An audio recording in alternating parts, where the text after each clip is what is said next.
Today we're going to dive into the 2024 tax brackets and what they mean for you.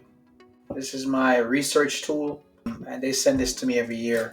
There are things you can still do. So whether you're a W-2 employee or self-employed or just curious about taxes, this video is for you, obviously. Understanding tax brackets helps you keep more money in your pocket and plan smarter. So grab a coffee, hit that like button, and let's get started. Here's a quick tax bracket refresher. Before we jump into 2024 updates, let's quickly review what tax brackets are. The United States has a progressive tax system, which means the more you earn, the higher your tax rate is on that portion of your income. But here's the good news. Not all of your income is taxed at the same rate. So they use buckets. Not all your income is taxed at the same rate. It splits into different ranges called brackets. I call it buckets, but brackets, each with its own rate. For example, if you make $50,000, the first chunk of your income is taxed at the lowest rate. And as you earn more, you'll move up into higher brackets. So $25,000 is taxed at 10%, whereas the next $5,000 is taxed at 15%. So this is a common misunderstanding. So remember, tax brackets are tiered. Tier 1 is at 10%, Tier 2 is at the portion above what's in Tier 1 is at 15%, and so on and so forth. The first chunk of your income is taxed at a lower rate or lowest rate, and as you earn more, you move up into higher brackets.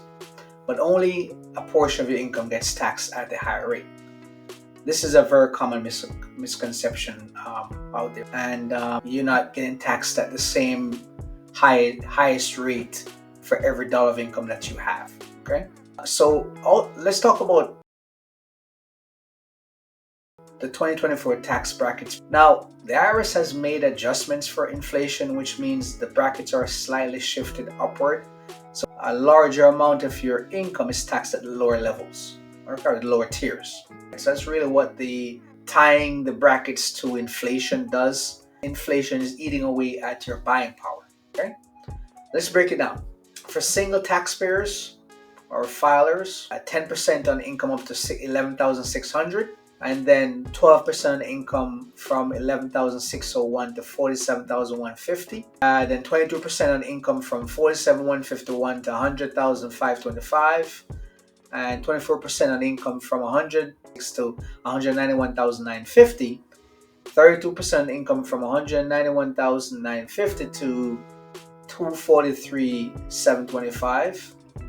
35% on income from $243,726 to $609,370, and 37% on income over $609,351.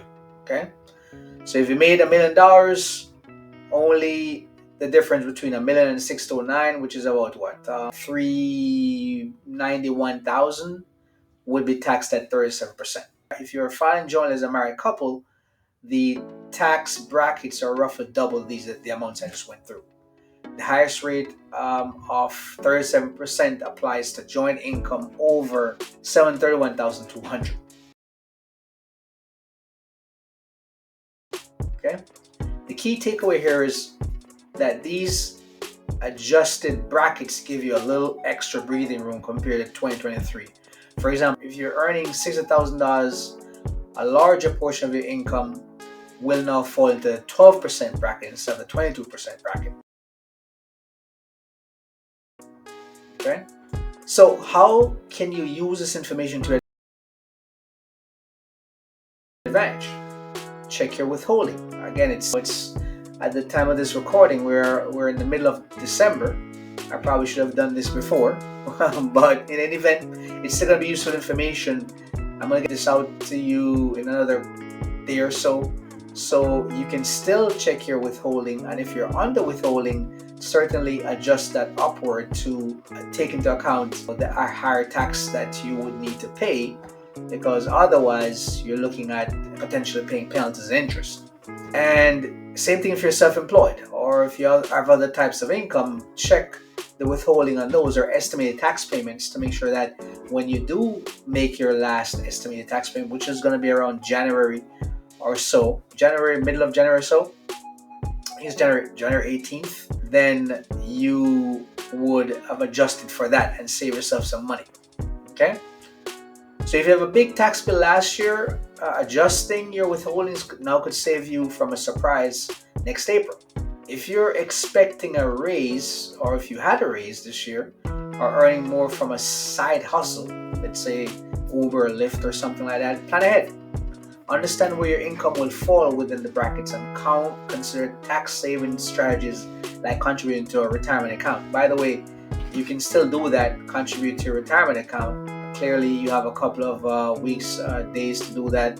And I think with a Roth IRA, you can actually contribute up until next year, April. Now remember, tax brackets don't just apply to your paycheck.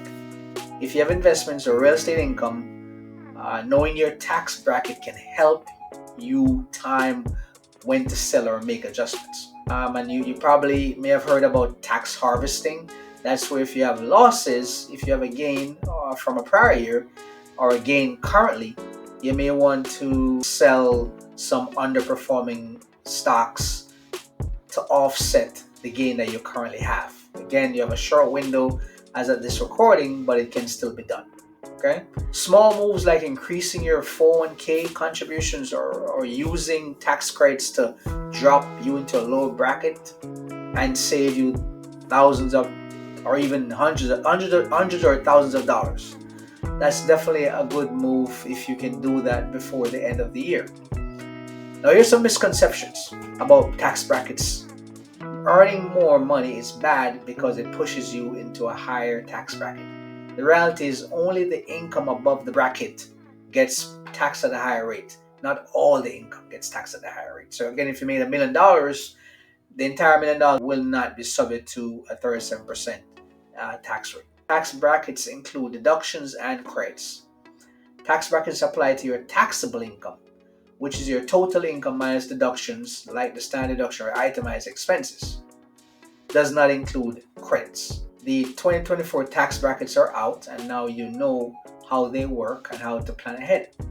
If this helps you understand your taxes a little better, be sure to hit the thumbs up button, share this video with a friend, and subscribe for more financial and tax tips. If you're serious about saving on taxes this year or the next year coming up, I'm going to include some resources and tools in the description below, so check them out. Okay? Thanks for watching, and I'll see you in the next video. Stay smart and keep growing your wealth. Bye.